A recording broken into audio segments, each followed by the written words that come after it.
Do you ever feel like you never have enough money? Do you ever feel like your spending habits are really bad? Or do you want to know how you can make sure that you're never broke again? You've come to the right video. What's going on, guys? Welcome back to the channel. My name is Paul and this is Masterpiece Finance.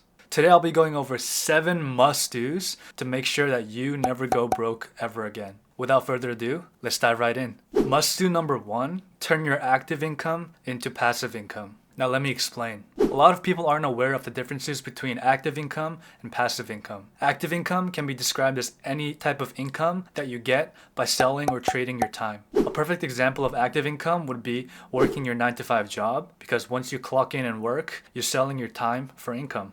Now on the flip side, passive income is income that your money makes you. Some examples of passive income include owning stocks, owning real estate, or owning an automated business. All of these can run themselves, so you're not actively working to get this income. Your ownership of these assets generates you the passive income. Your investment is making you money, so your money is making you money. The easiest way to build wealth and never go broke again is to make sure that your active income is turning into passive income. Must-do number 2. Make sure you buy things that pay you to own them before buying luxuries. The biggest mistake that most people make is that they buy luxuries and liabilities over assets. In simple terms, assets add to your net worth, while liabilities take away from your net worth. Buying luxuries before buying assets is how most people go broke fast. Now, I'm not saying don't buy luxuries or items that you want. Buying them in moderation is okay. But the best way to make these type of purchases is to make sure you buy assets first and use this income to buy your luxuries. A perfect example of this would be you would first buy dividend stocks that pay you dividends on a monthly basis and use this dividend money to buy your new iPhone. I personally have my own rule where I make sure that I have double the amount before I make a purchase. For example, if I'm buying an iPhone that's $1,000, I make sure I have $2,000 to spend, and I buy the iPhone for $1,000, and I invest the $1,000 into the stock market. The $1,000 that I put into the stock market will pay me dividends every month. Making sure you buy assets first before buying luxuries, you'll be able to build your wealth while still enjoying the luxuries that you want. Must-do number 3. Avoid debt that doesn't go up in value. Did you know that 77% of Americans have some sort of debt? Now don't get me wrong, not all debt is considered bad. For example, if you wanted to invest in real estate and use it as a rental property, that debt would generate you income.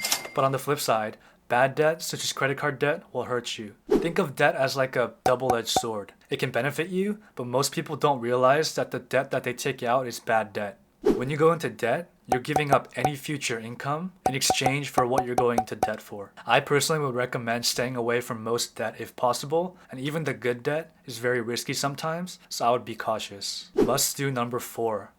Diversify your streams of income. I've mentioned this in previous videos, but the pandemic really has shown us that people who only rely on one stream of income are really walking on thin ice. The unfortunate and harsh reality is that if there's a time where the company you work at has a reorg or some type of change, you might be cut from your job, and companies really don't have any issues cutting people as long as it saves them money. That's why it's so important to have more than one stream of income, as if your main income gets cut, you have other sources of income that you can rely on. Now you're obviously going to be asking, okay, then how can I do this? The most common ways are to start a side hustle, buy assets that pay you to own them such as dividend stocks, or buy rental real estate. As long as you have more than one stream of income, you'll be fine when life hits you hard. Must-do number 5. Invest at least 20% of your income. In very simple terms, you're going to want to invest $20 out of every $100 that you earn. Invest 20% of your income and use the other 80% for all your needs and wants. If you do this for the long term and stay consistent, you'll be much better financially compared to 90% of all the other people around you. Even if your income increases and you start making more money, stay true to this principle and invest 20% of your income no matter what. Later down the line, you will thank yourself as you'll be much more financially stable compared to 90% of your peers. Most people tend to invest 1 to 5% if any, but you investing 20% of your income is the key to success financially in the long term. Must-do number 6. Make sure you know what you're investing in. These days, when you go on any social media platform, you'll see these random people telling you to buy this stock and that this stock is going to the moon without telling you why you should buy this stock. The truth is, most of these people don't even understand these investments themselves. For example, investing in a hype stock just because it's getting hyped up, you will most likely see yourself selling at a loss after the hype dies down. Don't fall into this hype and don't fall into FOMO or fear of missing out. Do your own research and make sure you know what you're buying 100%. If you don't invest in things that you don't fully understand, you'll be a much better investor than the average person, and you will lose much less money compared to the average person. Must do number 7.